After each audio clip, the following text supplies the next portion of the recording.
Don't shake the table. Don't touch the cable.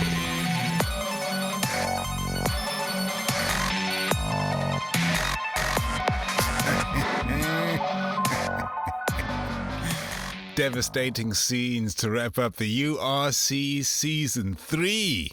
The Vodacom Bulls hosting the Glasgow Warriors at Loftus Versfeld in Pretoria, and yet another turn-up for the Boks to wrap up another scintillating season of this competition. Entertainment right to the very end. The Bulls, confident going into that game, surely assured the fans that the semi-final against Leinster was not their final. But it turned out to be the final hurdle for the Bulls, who kind of, along the way to the final, lost too many of their key pieces in the end. And though Kurt Arendse returned for this match for the Bulls, he wasn't the player to make the impact. And the Glasgow Warriors showed true class to overcome a very strong Bulls side who have had an outstanding season, a record-breaking season, as has been mentioned before. But in the end, they fell. They fell at the final hurdle, just as they did when they went down to the DHL Stormers home stadium in the first season after beating Leinster away and couldn't get over the line, losing narrowly, just the 3 points in that game, if I remember correctly. This time around, the Glasgow Warriors winning 21 points to 16. Great performance from the men from Glasgow, scoring 3 tries, 2 of those in the second half. Hugh Jones returning to South African shores with one of those second half tries. George Horn, absolutely outstanding with the boot, as he always is, the number 9. Looked like he picked up an injury pretty early in the match and spent some time hanging back from those breakdowns, but in the end did his job, represented his team right all the way until the end, and man, it was such an entertaining game. The Bulls came with full fire in the first half, and the Glasgow Warriors did very well to absorb that pressure. Johan Goosen looking like he was going to be the decisive factor in the match, and maybe he did prove to be in a way that he might not have planned to, and the Bulls fans would rather that he didn't. But of course, you can't really pick which player to blame in that one, and maybe it's just a question of giving the props to the Glasgow Warriors who got the job done. Oh, really, really entertaining stuff, and really enjoyed it. Scott Cummings also scoring for the Glasgow Warriors in the first half. It was 13-7 at halftime, and the Bulls looked like they were in the driver's seat. But Cameron Hanekom going off the field was a really big one for the Bulls. And that loose trio in the end couldn't get the job done. Marco van Staden was the player that scored the try for the Bulls. A player that recently came back from injury. Not being able to get Marcel Coetzee back into this team was a big one, because the Bulls needed that go forward to continue in the second half, and Glasgow Warriors started winning the physical battle. The scrum battle being won by the Bulls initially. Parity was brought to the affair, and Wilco Lowe, just such a big body to move around the field, so dominant at scrum time. But in the end, listen, as I say, let's not start singling out individual players. The Glasgow Warriors were class, led by Kyle Steyn. What a player he's turned out to be.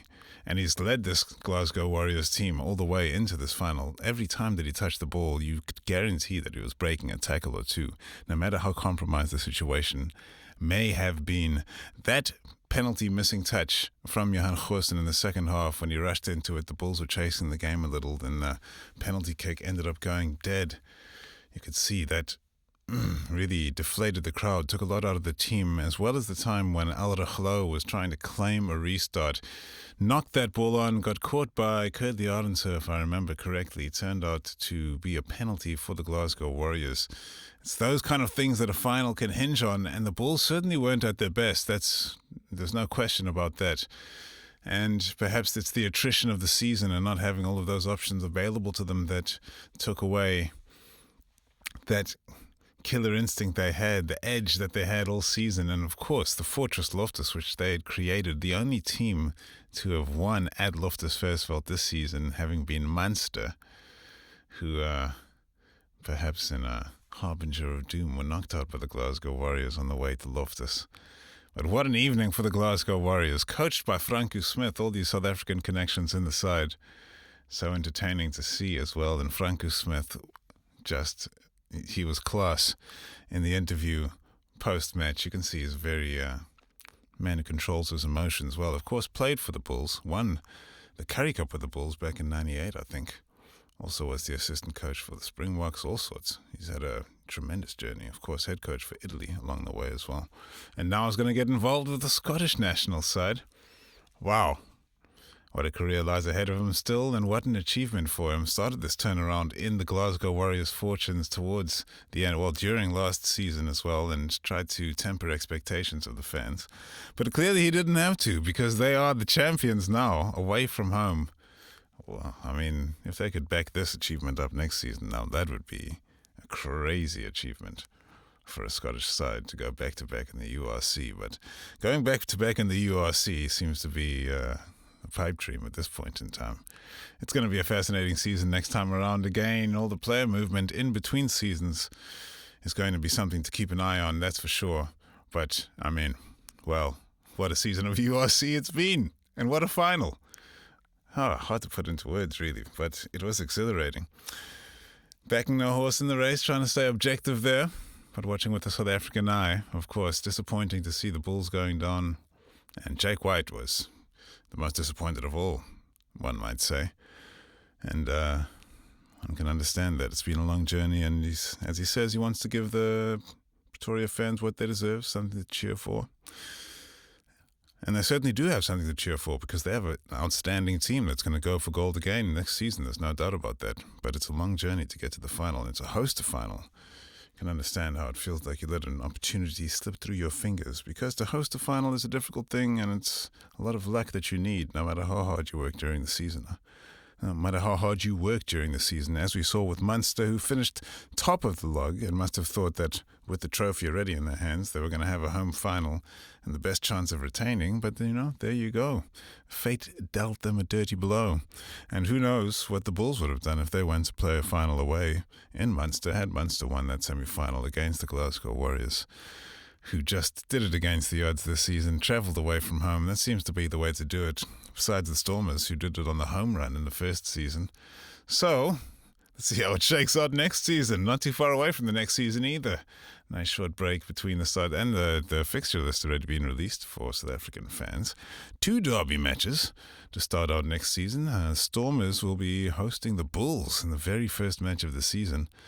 And I think the Sharks are at home against the Lions. I'll have to check that out and confirm. But some time to kick up the feet and take some time off from the URC rugby, enjoy some international action, especially for those in the Southern Hemisphere. And the international window kicked off 1 week early at Twickenham this weekend, where the Springboks were back in action for the first time since winning the World Cup and dealt with Wales in convincing fashion, 41 points to 13, the final score in that one up in London town. A team led by Peter du Toit, of course, the hero of the Rugby World Cup final, making just such a tremendous defensive effort in that match. Still frightening to cast one's memory back to that. So Peter du Toit, captain on this occasion, the second occasion that he was captain, Rassie Erasmus having chosen Peter Steff as captain in Rassie's very first game, I believe, which also incidentally was against Wales, and turned out to be a loss, if memory serves correctly. Narrow loss in Bloemfontein? Might have been the second game. Anyway, regardless, Peter Steff's been captain once before. Yeah, it was in Washington. That's where it was, not Bloemfontein. It was in Washington. Peter Steff was captain and lost the match against Wales. Wales got a couple of victories against South Africa since the turn of the century, and it's sickening, to say the least. I think the first one is in '99, actually. Sickening stuff. But South Africa back on top in recent affairs. I think it's 7-3 or 8-3 over the last 10 or 11 matches. Anyway, dominance has returned. Regular programming has recommenced, and Wales on a rebuilding project now with coach of times gone by, with Warren Gatland still in the head coaching role. So it's going to be interesting to see how the old hand can balance the future and bring in the new players.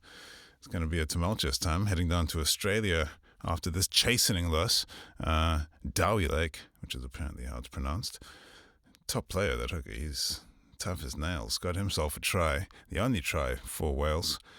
Costello, not quite convincing in that number 10 role, but he's got a lot of growing to do, of course. The likes of Dan Biggar no longer with this Welsh side, who depended so heavily on that generation of players. The likes of Dan Biggar and the rest. Why they're not coming to me right now? Frustrating. Anyway, so Alan Wynne-Jones in them. My God. Anyway, so they really need to create a new generation of stars and a lot of young players in the squad coming off of the bench. And they had 8 caps on the bench. And once that bench started coming into action, there was real trouble for Wales. And South Africa just dominating in the end. Tries from Creel, Makazole Mapimpi. There was a penalty try as well. Bongio Manambi. And Edwil van der Merwe tore them up and ran down the center of the pitch right off the guts and got himself a brilliant try on debut. Debutants galore on both sides. 4 debutants available for both teams. All of those making their first appearances. And South Africa garnered a lot from this match for sure. Expanding that squad, heading into the next 4 years of action, the new cycle of Springboks, to see who's going to stay in the squad going to 2027 and which new players will be able to make their presence felt, because Russia's got a lot of work to do in finding that fine balance between the past and the future now, and all the players that have won these 2 World Cups consecutively, and how many of them will be going into the next World Cup with the requisite determination and hunger, and which players should be rotated, and how to balance that experience, and to use the likes of Dwayne Vermeulen, who's ready in the coaching staff, and to use which players to use to introduce the next generation. Like, is somebody like Willie de Roux going to make it to the next World Cup? But is there anybody else available to us like Willie de Roux? And do we try to culture somebody like Willie and have him mentor that person into position? Or are we looking towards a different style of fullback like Fassi, who was so brilliant in the air in Twickenham and didn't drop a single ball? Got himself a yellow card, just in unfortunate circumstances, to say the least. But yeah, a lot of top performances. Jordan Hendricks started in the 10, and he performed very well, but perhaps even more impressive was the player that came off the bench, Feinberg and Gomezulu, who has now kept his place in the squad, while Hendricks has not been included in the squad for the matches against Wales, but nothing to worry about there. Hendricks is a very young player, and he's been introduced to the squad now, got himself a cap, and going forward, he's going to be an option that can be looked into for some very big matches, very big tours, and very big years which are to come with the Springboks. His versatility, perhaps not so much as Feinberg and Gomezulu, can play in more positions, one might imagine. And we'll see how much game time they get going forward, and if Mani Boks will be brought right back into the squad, or what the situation's going to be. Let us see, because those matches against Ireland are coming up soon, 6th of July, and the next weekend as well, which is the 13th, I believe. 2-match series against Ireland, and then a match against Portugal to finish the incoming series for the Springboks. It's really going to be some tremendous rugby going forward. But all things being said and done, the URC is wrapped up, and what a season it was. Oh man, and what a final it was. Really enjoyable match, and what a way to crown the season. Obviously disappointing for the home fans. Would have been great to see them cheering their team all the way home, but was brilliant to see Loftus getting filled up again, and the fans really buying into the team that they're building there. They just need to continue this consistency into next season, and there's every reason that they should, getting some incoming players as well. We'll start seeing how those are shaking out over the next few weeks, and we'll have a little chat about it, won't we? So, we'll be back for that match against Ireland against South Africa, that's for sure. And maybe before then. Anyway, enjoy yourself. Hope you enjoyed a brilliant weekend of rugby. Man, I was actually unable to watch the full Super Rugby final on Saturday morning because I was traveling for the work that I was doing on the Springbok match. And yeah, that was a pity. I need to watch more Super Rugby again next season. Got to set that alarm again, since the South African teams have not been involved. Always forgetting to wake up early and switch over immediately to the fascinating scenes going on down under, because it really is such an enjoyable tournament. But as Israel Dag said, real pity that the South African teams are not involved anymore. Still seeing Morné Stein's name there on the top point scorers charts. Touch the heart, touch the soul. Eddie Jones going down with Japan against England as well. Still got to cast my eye over the highlights of that match. But Eddie Jones, it's been a rough ride of late, that's for sure. But really looking forward to that documentary coming out about the Australian saga at the last World Cup. So, Springboks coming up soon.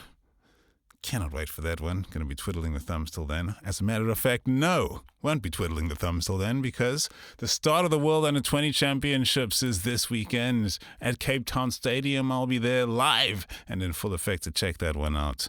And, the stars of the next generation are going to be there.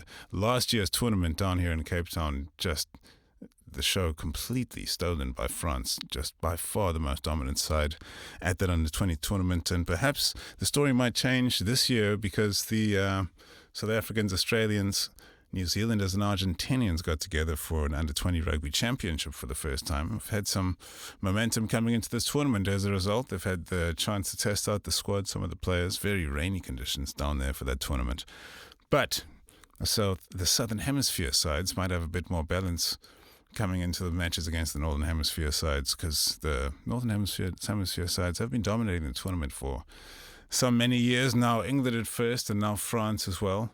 And New Zealand's early dominance of the competition was broken first by the South African Under-20 side, which featured a number of World Cup winners, Stephen Kitsoff, Peter Steph du Toit, I think, in that team as well as Handré Pollard, and at least one more.